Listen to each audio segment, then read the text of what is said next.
Hello and welcome back to the November 13th edition of Huskies Weekend Recap. I'm your host, Alexis Pearson.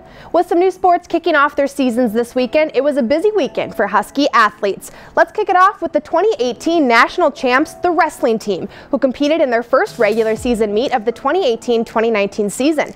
And after being ranked first in the nation in preseason polls, the Husky wrestling team had a lot to live up to, and they got off on the right foot with many first place finishes at the Dakota Wesleyan Open on Saturday.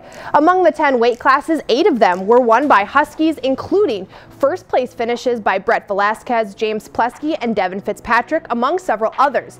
The only 2 weight classes where the Huskies didn't come out on top were the 141-pound weight class, where Cameron Riggs took 3rd, and 184 pounds, where Riley Vanek took 4th.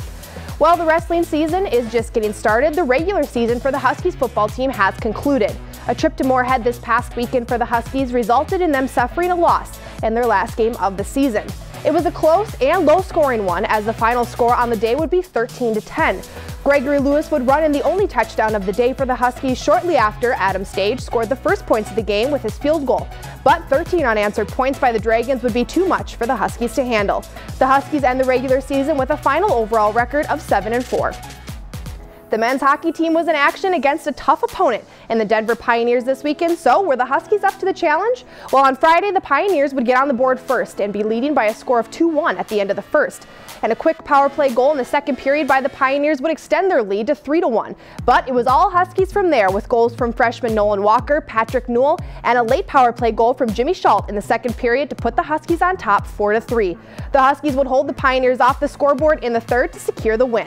This is only the second time in the last 6 matchups against the Pioneers that the Huskies would come away victorious. Saturday night was another tough battle as the Huskies looked to get the sweep.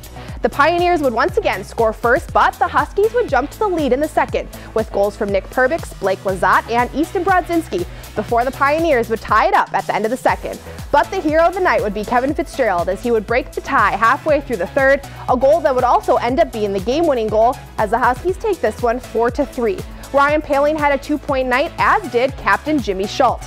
Huskies advanced to 9-1 on the season. The women's hockey team was on the road as they took on a team that they haven't seen for several years, the Lindenwood Lions. The last time these teams met, the Huskies got the win, but Friday night, nobody would win as the game would end in a tie. An unassisted goal by Julia Tilke in the first would get the Huskies on the board, but the Lions would follow that up with 2 goals of their own later in the game. But Emma Bigham would have the final say in the game as she would tie the game for St. Cloud State early in the third, and that is where the score would remain. This is the Huskies' first tie of the season.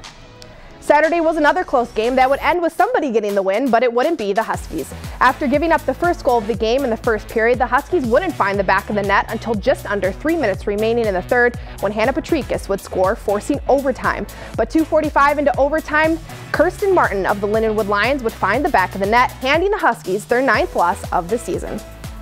The swim team was in the Twin Cities this weekend in competition at the University of St. Thomas Invite, and both the men's and women's team finished first overall in the team standings. Some first place finishes individual meets to note would be the women's 200 free relay team, Jessica Kramer in the 100 backstroke, Kyle Weiss in the 100 fly, and the men's 800 free relay team, among several others. But the diving competition is where the Huskies really shined, with the Husky finishing each of the top 5 spots in both the 1 meter and 3 meter women's diving events, while Scott Stellick placed first and third in the 3 meter and 1 meter diving events respectively, and Hanos Mahari placed third in the 3 meter diving event. We'll round out this weekend recap with the basketball teams who kicked off their seasons this weekend. The men's team was in action for a 2-game tournament at the MIAA NSIC Challenge, in which they won both of their games against Missouri Southern State University and Lindenwood. On Friday, Sean Smith led the Huskies with 24 points, 12 rebounds, and 6 blocks. Jace Kitchen also had a strong night with 13 points and 5 rebounds. Huskies won Game 1 by a score of 89-77. The second game would be led by Gage Davis, who had 24 points and 12 rebounds while shooting 42% from the floor. The Huskies take down Lindenwood by a score of 83-75. The women's team also competed in 2 games, winning both this weekend. On Wednesday, they defeated the University of Minnesota Morris by a dominant score of 61-35.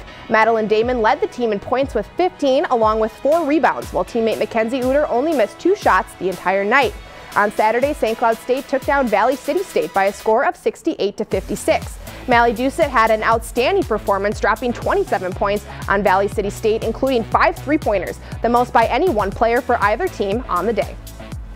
This week's action includes men's basketball tonight at 7 p.m. hosting Crown College in their home opener, and Mankato on Saturday at 4 p.m. Wrestling will host Shadron State Thursday, while men's hockey will host in-state rival Bemidji State this weekend. Women's hockey will host the University of Minnesota on Saturday, and swim and dive will host UW Eau Claire at 2 p.m. on Saturday. Don't forget to follow Huskies Athletics on Twitter at SCSU Huskies and tune in to UTVS at 4:30. Thanks for watching.